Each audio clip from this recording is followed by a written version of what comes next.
Assalamualaikum semuanya, Sobat Kimia di seluruh tanah air, juga anak-anakku tersayang. Kali ini kita akan belajar kimia kembali dan ketemu lagi dengan Bu Tami. Kita bahas tentang hukum dasar kimia bagian yang pertama, gitu ya. Buat anak-anak yang di kelas 10 kimia SMA fase E. Nah, nanti kita pelajari tentang hukum Lavoisier, hukum Proust, dan juga hukum Dalton. Namun sebelum dipelajari lebih lanjut, jangan lupa untuk like, subscribe, share, dan komennya.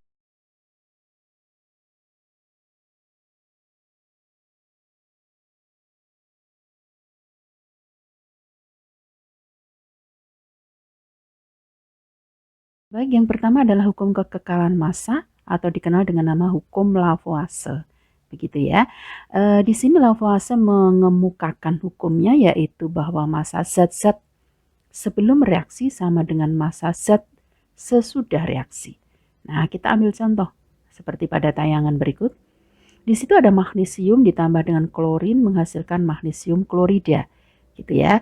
Seandainya di sini magnesium sebelum reaksi, jadi zat sebelum reaksi berarti zat sebelah kiri, itu ditimbang ada 10 gram, kemudian klorinnya ada 5 gram, maka terbentuk zat magnesium kloridanya adalah 15 gram. Ya, jadi zat sebelum reaksi itu sama dengan massa zat sesudah reaksi. Nah, sekarang di sini ada contoh lagi. Ada tembaga 24 gram ditambah dengan belerang berapa gram titik-titik ya akan menghasilkan tembaga 2 belerang sebanyak 36 gram. Pasti kalian bisa menghitungnya tuh. Nah, jadi massa zat sebelum reaksi sama dengan massa zat sesudah reaksi. Oke, berapakah massa belerang yang terbentuk? Kalian diskusikan sama temannya.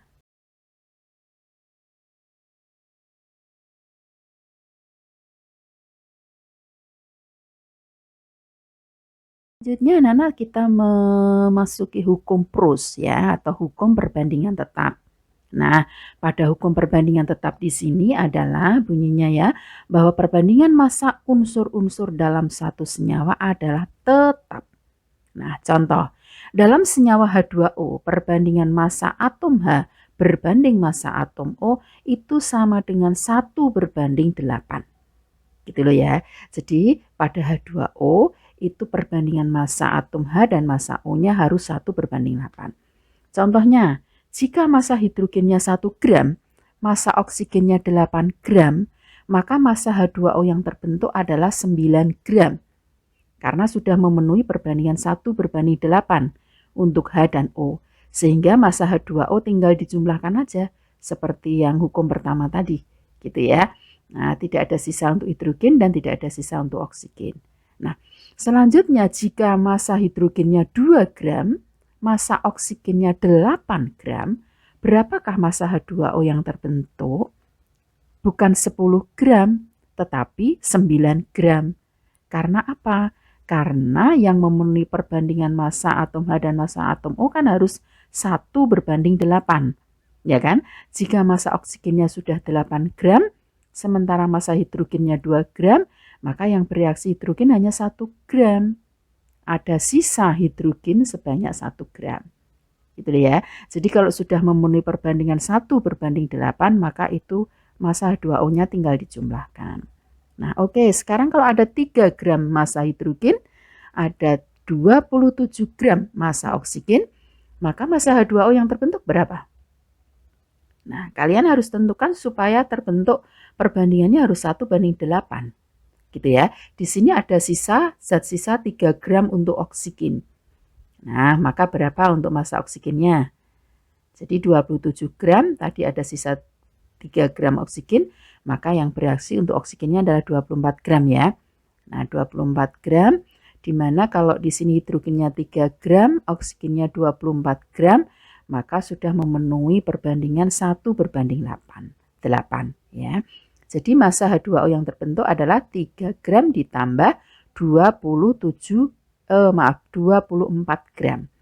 Nah, jadi ketemunya di sini adalah 27 gram. Nah, massa H2O-nya ya. Karena yang bereaksi untuk oksigennya hanya 24 gram. Supaya memenuhi perbandingan 1/8. 8. Oke, selanjutnya yang bawah titik-titik nanti kalian bisa isikan sendiri ya, sambil berdiskusi dengan teman-temannya. Ya, hukum selanjutnya adalah hukum Dalton atau dikenal dengan nama hukum kelipatan perbandingan atau perbandingan berganda.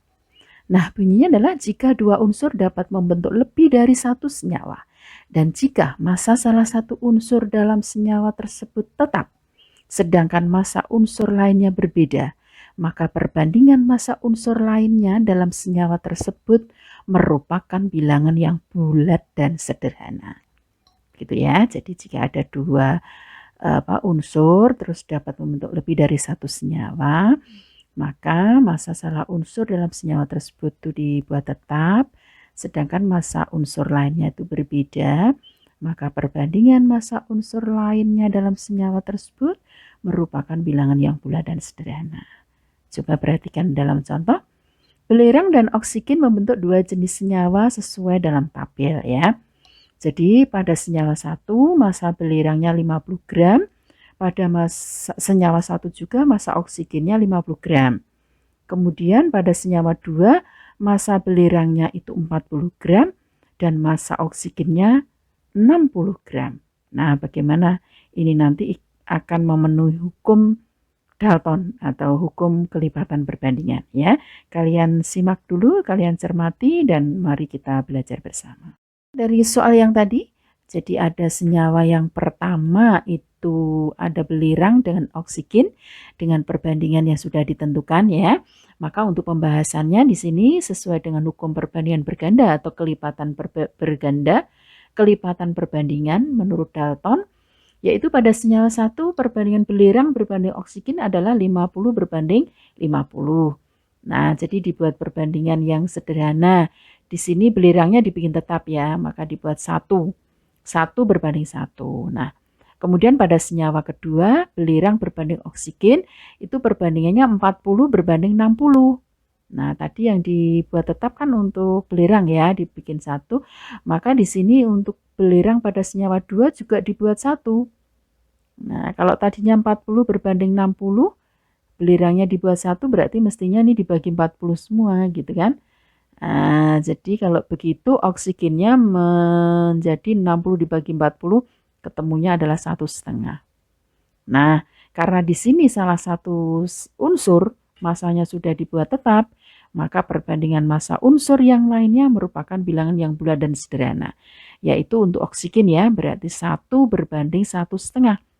Nah, sama dengan dibuat bilangan yang bulat, jadi dikalikan 2 semua ya. Nah, maka perbandingannya 2 berbanding 3. Jadi perbandingan massa oksigen pada senyawa 1 dan senyawa 2 adalah 2 berbanding 3. Nah, ini menurut hukum Dalton, kelipatan perbandingan. Oke, anak-anakku semuanya sudah belajar tentang hukum Lavoisier, hukum Proust, dan hukum Dalton. Nah, nanti untuk lebih meningkatkan lagi kemampuan kalian mengerjakan soal, maka kalian harus selalu untuk latihan soal ya, berlatih dengan teman-temannya, dengan berdiskusi sehingga bisa menyelesaikan soal hukum dasar kimia dengan baik. Untuk itu, pembelajaran kita kali ini cukup di sini. Besok kita lanjut dengan hukum dasar kimia bagian yang kedua ya, yaitu ada hukum Gay-Lussac dan juga hipotesa Avogadro. Tetap sehat, selalu semangat belajar dan jumpa lagi pada video berikutnya. Assalamualaikum.